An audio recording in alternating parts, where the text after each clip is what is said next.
Morning, Steve. We're on 11 to talk about some questions that we've had from the members as to why TurfTonics really should still be out on the course, sort of maintaining it during the pandemic. I'd just like to get some of your thoughts on it, really, just to infill them a bit. Yeah, there's many reasons why. Firstly, that it's nature, grass doesn't stop growing. Yeah. You know, look at the greens, for instance. We've fertilised these this week on Sunday. Yes. I was out spraying yesterday because we had a bit of disease. Yeah.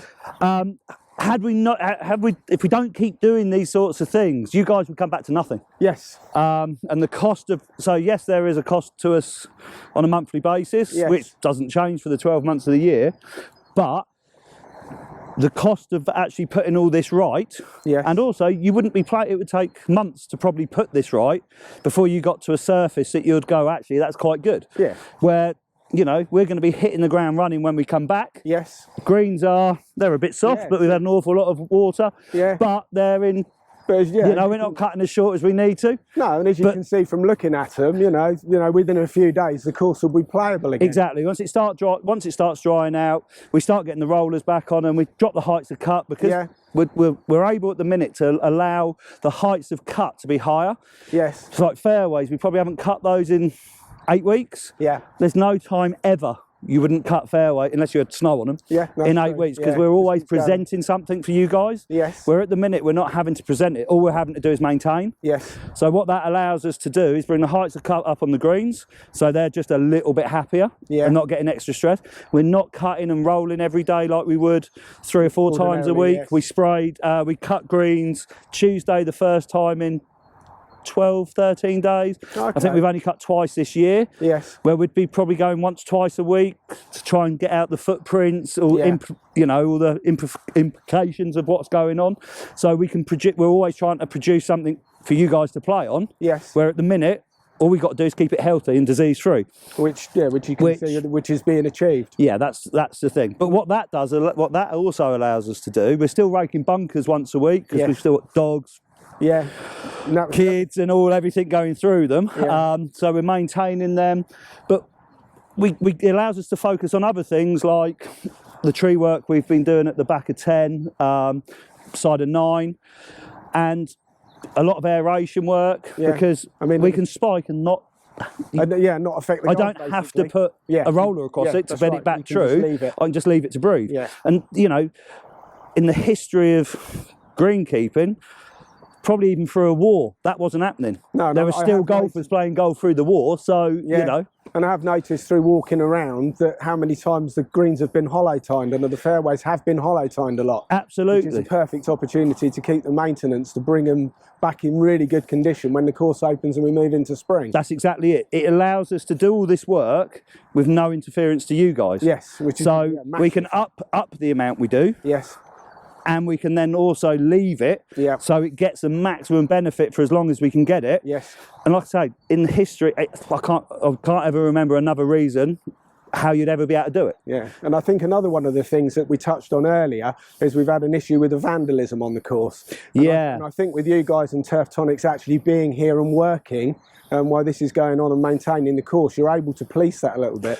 Some of the damage has been quite severe. We have, and that's a good thing about it is that, you know, we have to repair. It's probably, I won't say every night, but I would think for the last 3 or 4 months now, 4 to 5 instances a week.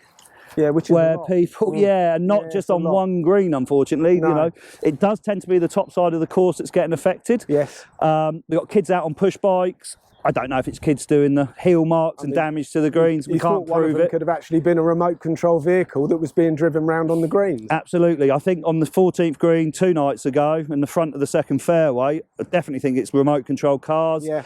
But, you know, the trouble is we've got 138 acres out here. Yeah.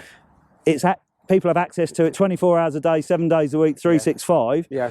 Even if we spent all our days shepherding people where they can't go, where they can go, it's not feasible. We can't keep on top of it.